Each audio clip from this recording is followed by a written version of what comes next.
Dystothias can be defined as a prolonged or difficult parturition, and it's a condition in which the first or especially the second stage of parturition is markedly prolonged for more than 6 hours and the cow requires assistance.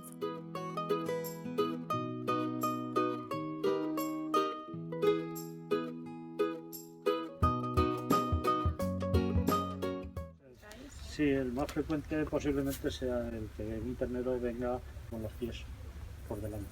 Entonces, o que una vaca tenga un parto gemelar y traiga dos, y uno de una posición y el otro de otra. The causes of dystothias can be divided into two main categories: dystothias, which are originated by pathology in the cows, and dystothias originated by a problem with the fetus.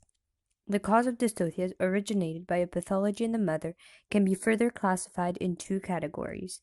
Dystothias can be due to a failure in the expulsion of the fetus due to a pathology or dysfunction of the uterus, or they can be caused by the obstruction of the pelvic canal.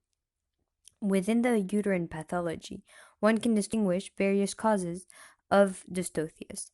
The first one would be primary uterine inertia, which can be defined as a decrease in the myometrium's potential to contract without having there an obstruction. The most common cause of this problem is hypocalcemia. However, other causes count hormonal disequilibrium, lesion of the region and its innervation, or hydroallantoid, which is the excessive dilation of the uterus, which extends to 100 to 200 liters, whereas it should only contain 8 to 12 liters at this point of its gestation. The diagnosis of primary uterine inertia can be done if the second phase of parturition does not progress and the fetus does not enter the pelvis despite the dilation of the cervix and the correct fetal position. To attend a cow that is suffering from primary inertia due to hypocalcemia, you should first administer calcium.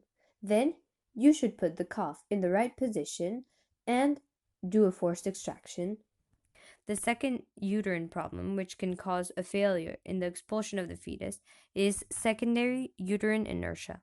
This can be defined as the failure of the myometrium to contract due to an obstruction. It is the most frequent cause of dystocia related to mothers and can cause a placental retention and metritis. Normally, the obstruction of the myometrium is due to a uterine torsion.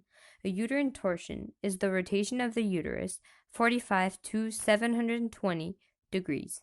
It can be precervical, in which case the diagnosis can be done by a rectal palpation, or postcervical, which is the more common and can only be diagnosed by vaginal palpation.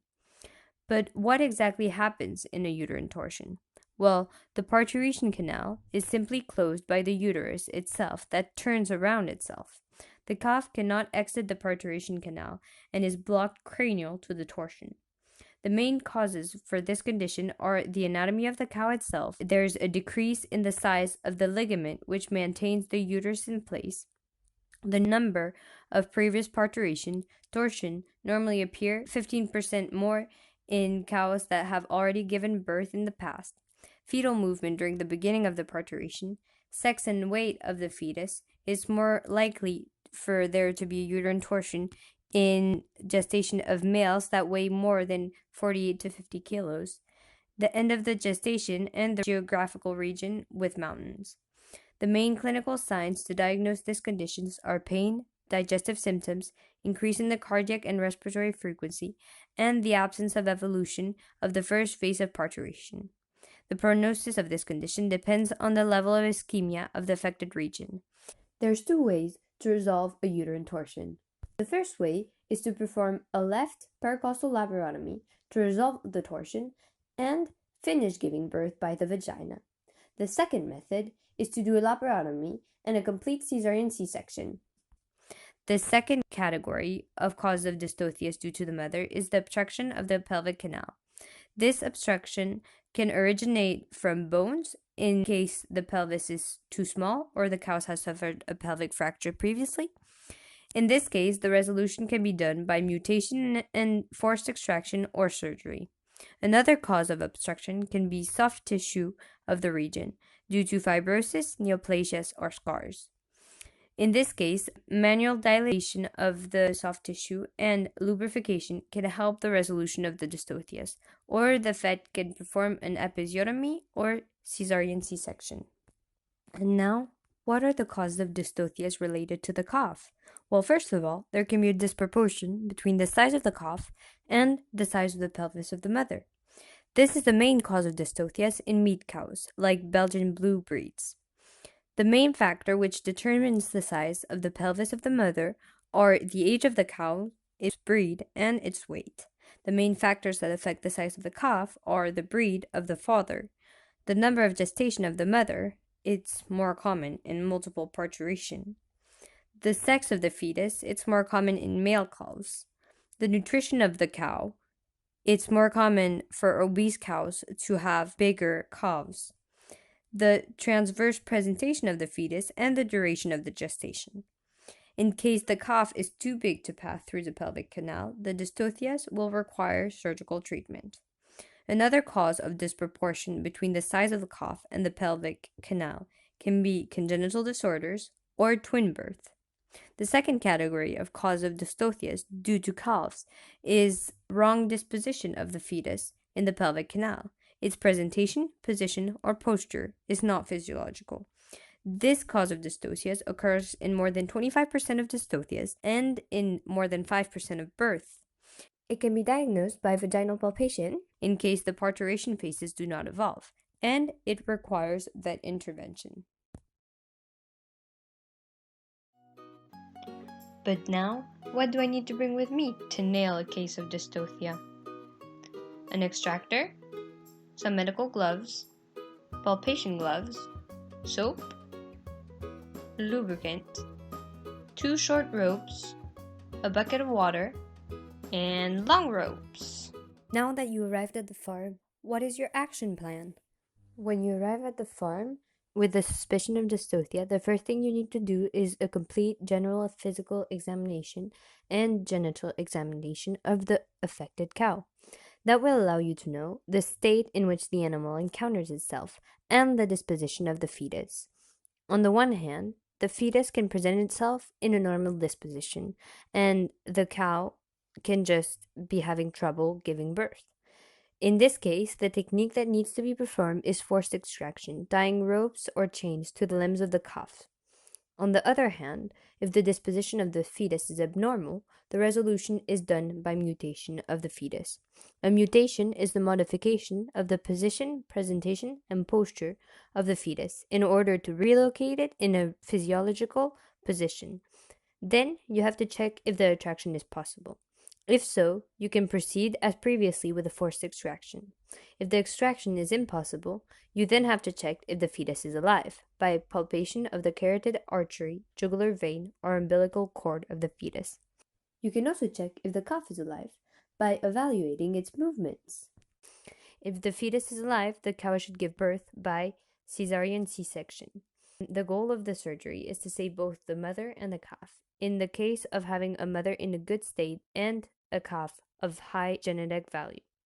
In this case, you should first wash the paralumbar dent and anesthetize the region with lidocaine. Then, an incision should be made in the uterine wall. The fetus should be extracted and the uterus closed. If the calf is dead, it should be extracted by phytotomy, which aims at saving the mother when the calf is already dead. An epidural local anesthesia should be administered before extracting the sectioned fetus. Let's see what we actually have to do in case of dystothia on our mannequin. This mannequin was brought to our university's farm for us to practice in case one day we're confronted with a real case of dystothia. First of all, we have to clean properly the area. Put on some gloves, move the tail of the cow away, grab some good amount of soap, and clean the genitalia area and rinse the soap away with water. Finally, it's important to dry the area with some paper. It's important to lubricate the vaginal canal of the cow to avoid complications. Now, it's time to see how our calf is doing. Put on some palpation gloves and then a normal pair of gloves. Grab some lubricant and explore the vaginal canal of the cow. It's important to make sure that all the material required to assist the Dystothias is close enough. Make sure the ropes you use are correctly hydrated to lubricate the canal, and that they have been disinfected the right way, because you will reuse the ropes from one birth to another. Now, how do I get the cough out of here? The first thing you need to do is palpate and try to get a picture of the cough's position inside the uterus. It sometimes isn't easy to determine if you're touching the hind limb or the front limb, but it's important to determine to see how you're going to do the extraction. And then, what if I can only feel an anterior limb in the birth canal? Don't panic. What you want to do is move the cough as close as possible and position both limbs in the birth canal. Once you have located the two front limbs inside of the birth canal, what you have to do is take the two small ropes, make a loop of the ropes and put it around your wrist, and then introduce it in the vagina of the cow and place it around the cannon of the cough, above the carpus. Preferably, you should place 2 loops on each of the calf's wrist to minimize the tension. Then you need to position the cushion of the extractor on the hindquarter of the cows to avoid injury. Place the extractor on the cushion and locate the rope's ends into the notches. Make sure one of the small rope is shorter than the other one.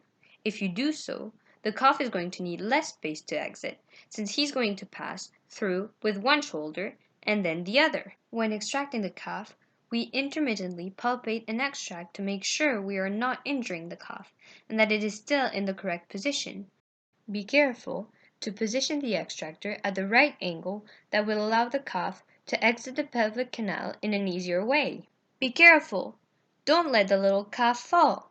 Lay it on the floor, clean the nostrils, and check the reflexes. You can help it wake up with some fresh water. You can also lift him by its hind limbs and help him throw out any possible liquid accumulated in the respiratory tract to prevent aspiration pneumonia. It will also be important to disinfect the umbilical cord and make sure the calf stands up in the right time after birth, and that it ingests the right amount of colostrum. And what if we don't have the extractor at hand at the moment of birth? Well, no problem. We can also use ropes. This rope system has the same function of the extractor. It helps us pull the calf out of the pelvic canal. And what if the calf is not in a physiological position? Well, you will have to do a mutation to take the calf out of the pelvic canal. If you palpate the hind limbs, you will position the calf in a posterior position. And then you start the forced extraction again. And then check this out. You just have to do the same thing all over again. You position the 2 ropes on the cannon and be careful for there to be the right space between the 2 loops. That way, the calf will come out easier and you will not hurt it while you extract it. It is very important for the pressure to be distributed correctly. Once the small ropes are correctly connected to the calf, you can start extracting again. In case you're using the long rope system, what you need to do is tie the small rope to the long rope, and then the long rope to some very stable structure. And then, with some group work and some muscle, you can get the calf out. Great! Our vet did a good job. And now, you know how to manage a Dystothias and do a forced extraction. We bet you aren't going to do this wrong ever again. So, what can you do to prevent dystothias? Well, first of all, you have to select the genetics of your cows right. Then, feed them with nice food. And take care of them right. Who can that be? Hello? Oh, it's a dystopia!